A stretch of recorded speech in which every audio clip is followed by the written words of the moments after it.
So ang pinakapildero sa nilabay nga pinili ay dili man ang alyansa o ka mga Duterte o ang uban pa nga mga midagan no sa pagkasenador. Ang pinakapildero sa nilabay nga pinili ay mao ang mga survey firms. Ang mga ipagawas mo ng mga resulta sa survey ang gipahigayon sa mga survey firms is layo ra kaayo sa mga nidaog.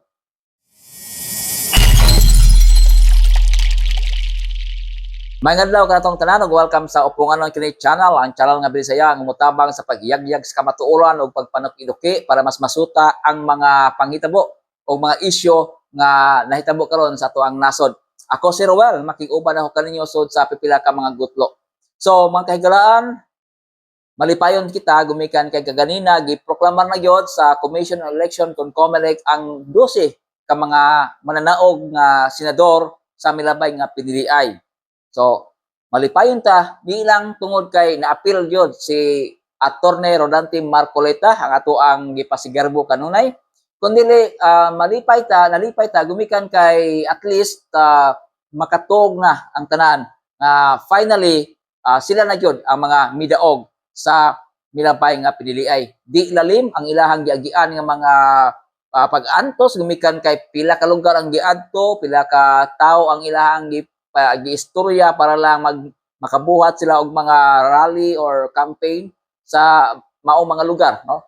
So tanan nila nga kahago wala na, it paid off, no? So ang una final official result naguna mao gyapon si Bongo sa PDP Laban, na siya 27,121,073 votes.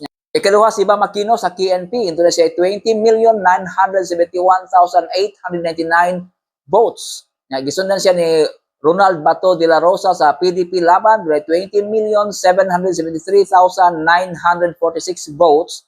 Ikaapat si Erwin Tolfo sa Lakas o sa Alyansa, 17,118,881 votes. Ang ikalima, si Kiko Pangilinan sa Liberal Party nga dunay 15,343,229 votes. Ang ikaunom, ang kinakusgan si Rodante Marcoleta, Independent, 15,250,723 votes. Gisundan ni Ping Lacson, Independent, apan gikuha sa Alyansa, 15,106,111 votes. Ikawalo si Tito Soto sa NPC, 14,832,996 votes. Ikasiyam si Pia Cayetano sa Nationalista Party, 14,573,430 votes. Ikalapo si Camille Villar sa Nationalista Party, doon na siya 13,651,274 votes.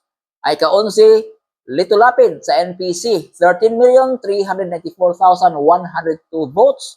O ang ika-12 o katapusan nga misulti siya nga nagpasalamat siya gumikan kay siya ang miserado sa ika-12 nga napili pagka-senador si Amy Marcos sa Nationalista Party, 13,339,227. So sila ang mga official nga nidaog sa nilabay nga piniliay pagka-senador o kanina giproklamar na sila. Og nindot kay mga kaigsuonan gumikan kay nakit-an nato nga maayo kayo nga pagkabahin, no? Ang midaog 5 sa Alyansa, 5 sa mga Duterte o sa PDP Laban og naiduha nga nakasod gikan sa Pink, no? Nabanhaw pagbalik ang Pink Lawan or ang formerly Dilawan. Okay? So ako sa i-congratulate di ay, before ko makalimot, ako i-congratulate ang amuang mayor sa Dakbayan sa Lapu-Lapu or sa Upon na si Junard Ahong Chan, kinsa napili og midaog pagka congressman. Siya ang former or siya ang mayor karon, pero nakig-ilis man siya sa iyang asawa. Ang iyang asawa na ang midagan pagka mayor nga midaog usab. Og ang iyang vice mayor nga si Celsi Sitoy nga maoy napili o midaog usab sa piniliay. O ang iyahang siyam, 12 ka mga konsihal sa amoang syudad nga maoy nidaog. So meaning 15-0, walay nakalusot sa mga kontra ni Ahong Chan dinhi sa Dakbayan sa Lapu-Lapu. Ato sa i-congratulate ang bag-ong governor sa probinsya Sugbo nga wa ta magdahom nga modaog. Gumikan kay siya usa ka private citizen, first timer, dili siya involved kayo sa politika. Nya ang iyang kontra si Gwen Garcia, pinaka dugay na kaayo nga governor. Ang ilang family kay involved yun sa politics din sa Sugbo. Nya wa ta magdahom nga mudaog si Pam Baricuatro against ni Gwen Garcia. Nya maingon na kita nga murag milagro ang panghitabo. Gumikan kay lagi una pili siya sa makinerya kay daghan man o dako magmakinarya ang Garcia family. Nya dugan na kay si Gwen nga governor sa Sugbo. Si Pam Baricuatro wala siya kauban nga mga midagan uban niya sa PDP laban. Wala siya vice governor, wala pud siya mga municipal mayors, wala pud siya mga board members. So midaog siya nga siya ra ang usa nga nagpapili under sa PDP laban. So siguro kung ato na siyang i-interpret kay gumikan lagi sa mga panghitabo, mura siya og protest votes ang nakapalaog niya. Mura og ang mga tao ni protesta sa mga gumikan sa mga panghitabo. Ang mga tao wala ganahe sa pagduma sa pangagamahanan karon na under ni Gwen Garcia. Nya mura pud og nakasaway na mga tao gumikan kay nahitabo manggod si Garcia suspended siya for 6 months by the ombudsman. Pero iyang gi-defile ang maong kamanduan sa ombudsman. Wala siya manaog, wala siya mobiya sa opisina sa governor o nagpadayon siya pagsilbi bisan pag suspendido siya sa ombudsman. Nya murag nakahatag ni siya og negative impact sa mga Sugbuanon. O na nga imbes nga makuha niya ang boto, murag dito na jud nabutang tanan ang vote ni Pam Baricuatro. Nya di siya new fight man si Baricuatro. Dili siya ba sikat, dili siya dato, dili siya wa siya makinarya, basta mura lagi og nasyak ang mga tao og mismo ang mga igsuon ni Gwen Garcia og ilang pamilya nasyak. Gumikan kay wa sila ma-expect nga mudaog si Pam. Gumikan lagi ilang gi-underestimate si Pam ba tungod sa sitwasyon. So makaingon ta nga di lagi tanan nga mada sa kwarta, di tanan mada sa pangan sa pamilya, dili tanan madala sa imuhang kadako sa imong makinarya. Nung panahon, bisan pag unsa ka kangilngig, unsa ka kadako, unsa ka sikat imuhang pamilya sa politika, napildi gyapon ka.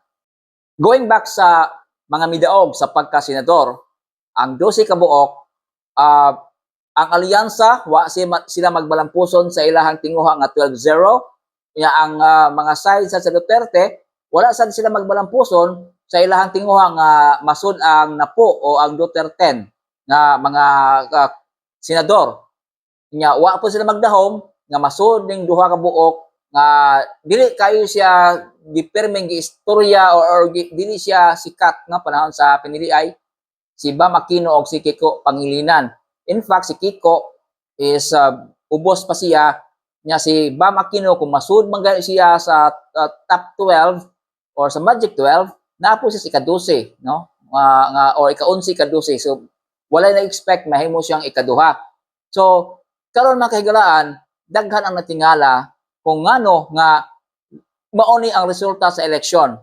Kay wa man sila mag-expect nga ang sige og pagawa sa survey mo dili ay maoy mudaog. Kaya sa inyong nahibawan mga kahigalaan, daghan na kay survey gipagawas ang SWS, ang Pulse Asia ug ang Okta Research. Pero di ni mao ang plastada, di ni mao ang ilahang gipagawas nga resulta. So ang pinakapildero sa nilabay nga pinili ay dili man ang alyansa o ka mga Duterte o ang uban pa nga mga midagan, no, sa pagkasenador. Ang pinakapildero sa nilabay nga pinili ay mao ang mga survey firms. Ang mga gipagawas mo ng mga resulta sa survey ang gipahigayon sa mga survey firms is layo ra kaayo sa mga nidaog. So nawala ang ilang integrity, nawala ang ilang credibility o ang pagsalig sa mga tao sa ilahang mga survey. Kay imagine, wa ganin sila ka-predict. Although si Bongo, yes, always number 1, pero wa sila ka-predict ni Bam Aquino nga maoy mag number 2. tuas tumoy si Bam Aquino masud bagay sa Magic 12 is 11th or 12. Wapod sila makapredict na si Kiko Pangilinan o si Rodante Marcoleta magsunod ika-5 o ika-6 kay si Rodante Marcoleta naari na siya sa mga 13, 14, 15 paubos o maabot magay o masud bagay sa Magic 12 doon na siya ay katay. Then si Kiko Pangilinan mausad no ubos gihapon. So ang ilahang gipasud nga mga naa sa top 12 or Magic 12 sa mga surveys nga gipigayon usually anas alyansa. Kinahanglan nga makuha pagbalik sa mga survey firms ang pagsalig sa mga tao. So ngano ka nga ani ang resulta? Ngano ka nga dili mao ang ilahang prediction? Well, gi-explain kini siya sa president sa Okta Research o sa Pulse Asia nga dunay mga hinungdan ngano nga mao ni nahitabo, no? Wa na gisulti nga sayop ang ilahang gihimo nga mga paagi. Ang ilang gisulti is ang gihimo nila nga survey is 3 weeks before sa election. So 3 weeks is dako na siya nga higayon sa pagpaningkamot sa mga midagan or magkapili pagka senador o siguro naningkamot og maayo tong naa sa bottom o nasa mga strategy nga gibuhat hinungdan nga sa actual na nga election ni daog sila. Or posible pod kay ang ilang magulakit-an sa survey nga ilang gibuhat 27% lang ang kompleto ang gibutang 12 ka buok. So dunay daghan sila mga around 60 or 73% nga ilahang mga gi-survey nga naray ibutang nga 3, 4, 5 or dili kompleto ang 12 ka mga senador. So most probably matod nila nga pag-eleksyon na gi-fill out na to o gi-fill in na sa mga mibutar ang 12 ka mga senador. So for example, gibutang nila ang ni Bam Aquino o ni Kiko Pangilinan o ni Rodante Marcoleta hinungdan nga naabot dito nga pwesto ang uban o napoy lain silang pagtuo most probably sad katubang mga mauwaw nga mutubag sa mga survey nya wa pa sila desisyon nya kay ibutang man ito nga pa-fill out fill up jud butangan so nagpataka na lang butang bisag di jud mao ang ilahang gibutaran pagka-eleksyon. Pero ilang giangkon nga dili sila ka-explain, it does not explain nganong number 2 si Bam Aquino, number 5 si Kiko Pangilinan, ug number 6 si Rodante Marcoleta.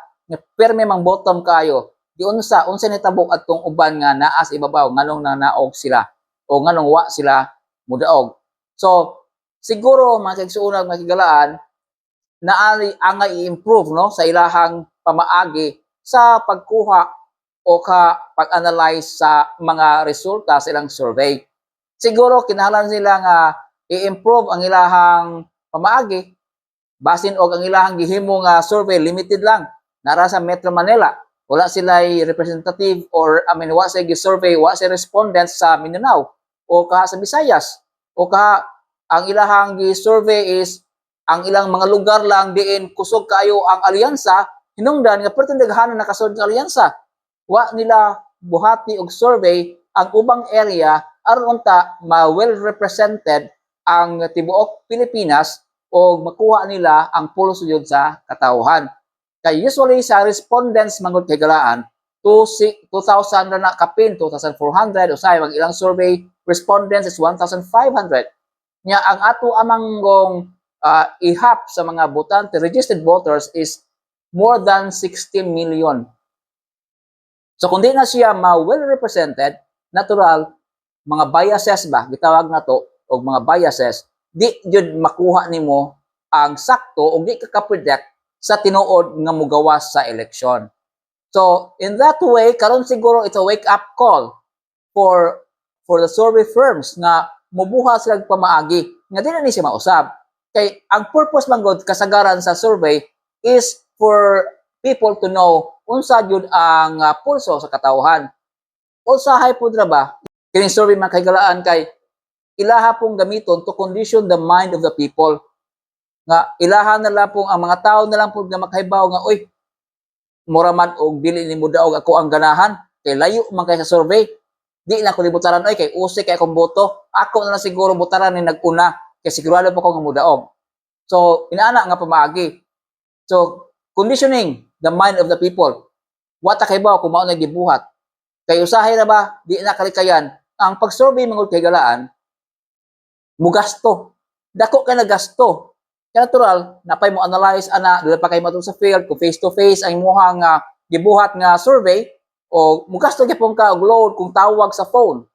Kung naay survey, naadyo mo gasto. So, for example, ako milansay ko pagka senador, gusto ko makahibaw kung unsay akong pwesto, ako yung bayad. Naay mga pangitabo nga muhatag sila og pabor sa nagbayad sa survey. Nga imbis wa siya dinha, butang lang naa siya diha, nasold siya sa top 12.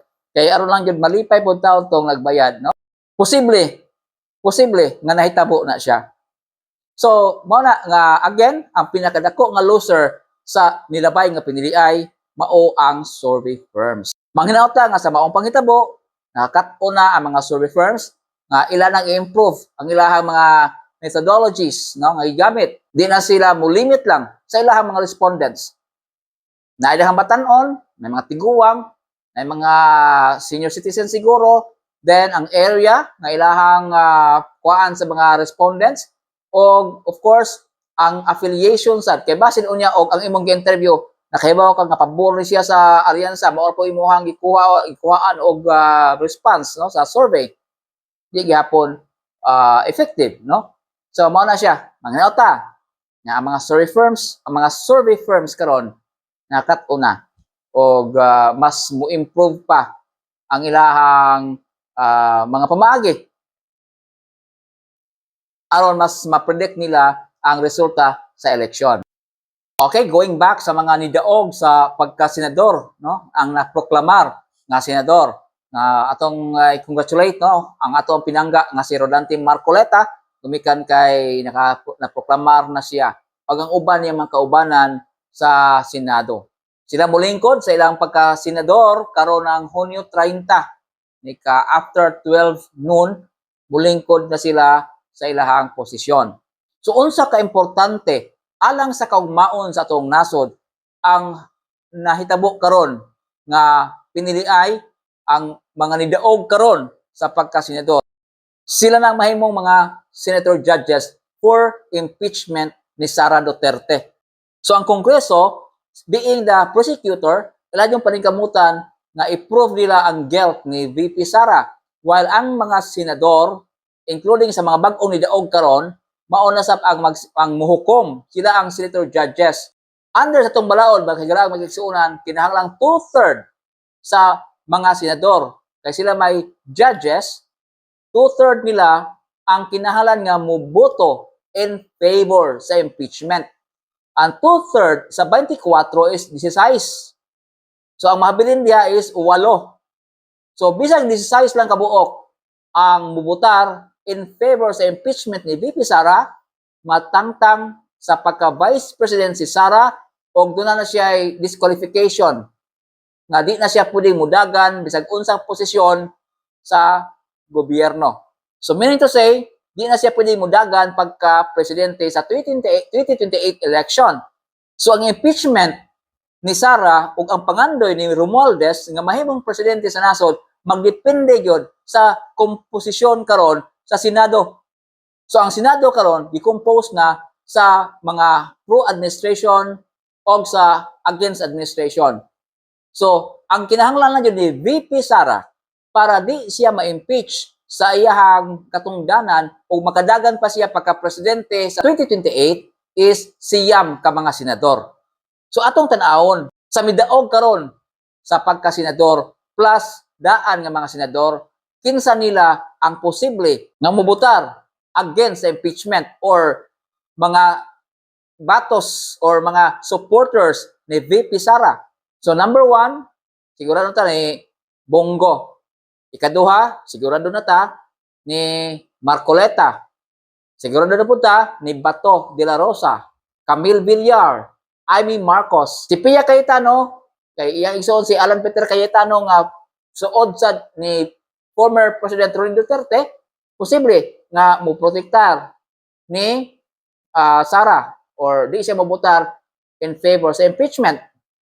O ang uban ninha kanang mga sila si kanang sa mga alyansa nga mga senador, for example, Leto Lapid, Senador Soto, Lacson, Erwin Tolfo, o kana si Kiko Pangilinan o si Bam Aquino, posible nga pabor sila sa impeachment. So ganay unom ka senador si BP Sara nga sigurado ta nga mosuporta niya against the impeachment.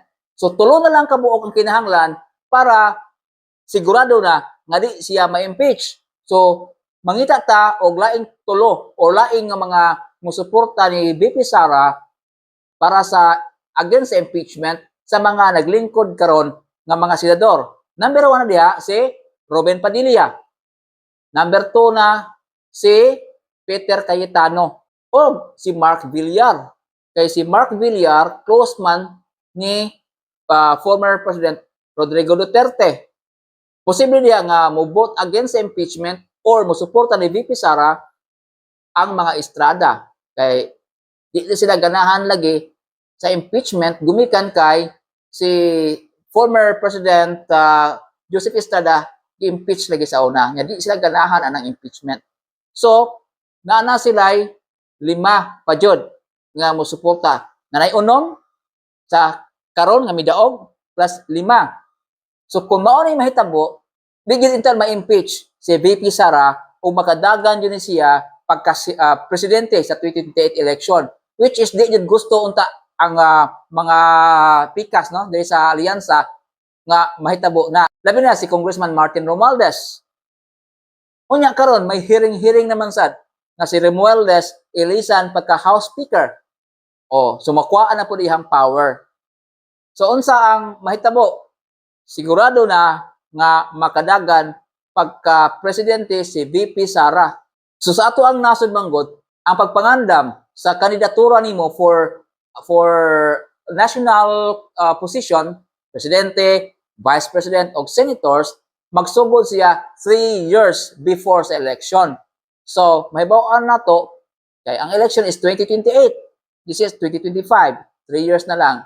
So, ana na to mahibaw-an kung kinsa ang gusto nga magpapili. Magpahumot na siya Mayo, mangita na pamaagi, aron makalansad siya.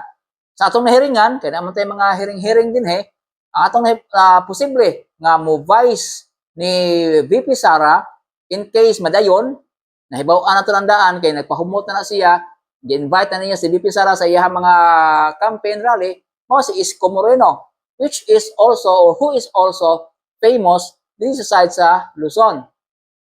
So, kung mudagan si Isko pagka-vice ni VP Sara, lig-on. Nga naman, kay ilaha, mawag yung pala sa una, North o Solid South. Posible nga maunay mahitabo, no? Si VP Sara, mo-vice si Isko Moreno, aron makuha nila ang boto sa Luzon o ang boto sa Mindanao, ang Visayas, daan naman ng supporters po sa mga Duterte, sigurado nang mudaog si VP Sara pagka-presidente. Or, another option, si Rodante Marcoleta. What if mudagan si Rodante Marcoleta pagka-vice president ni VP Sara? Marcoleta is from Tarlac. Ang Tarlac is the third most or vote-rich province sa Luzon. Si Marcoleta, pwede siya makakuha vote sa Luzon. Then, si Sara, makakuha na vote sa iyang supporter sa Mindanao. So, lig-on gapon kaayo. So, atong paabuton mga kagalaan, kung unsa ang dagan ini once makalingkod na ang mga senador nga bag-ong napili karon. Whatever happens mga kagalaag, makiksuunan, wa talang pangandoy. Unta, di sila mo focus sa eleksyon sa 2028. Kung dili ang ilang i-focus, mao ang kaugmaon sa atong nasod. Unta ang ilang tan-awon kung unsaon la pag-improve sa kinabuhi sa mga Pilipino nga mao intay ilang gisilbihan kung dili ang ilang kaugalingon. Ang pait manggod kay ang panglantaw karon sa mga naa sa posisyon nga unsaon pagpasaka pa, pagpataas pa ilang posisyon. nya ilan ang sacrifice ang kahimtang sa mga Pilipino. Sa atong pagboto, ang ato ang gitinguha nga mabutang sa posisyon ang mga tao nga mutabang pag-improve sa atong kinabuhi, pagpaubos sa presyo sa kuryente, sa bugas, sa gasolina ug uban pang palitunon. Unta mauna ang ibutang sa kasing-kasing sa mga nidaog karon nga mo coincide sad sa pangandoy sa tinguha sa mga botante. Yan ang pagiha atong masiguro nga maghiusa ta o once maghiusa ta malampuso na tong makapot ang unsa man nga tinguha nato nga kalambuan sa ato ang nasod. Sa tanan karon nga napili og naproklamar na nga mga senador, among panghinaot nga inyong silbihan ang katawhan nga alang sa kalambuan sa matag Pilipino, matag kinabuhi nato ug di lang sa kalambuan ug kaayuhan sa inyong posisyon nga gipangandoy. Once again, congratulations sa tanang mga napili pagka senador. Maayong adlaw kanatong tanan.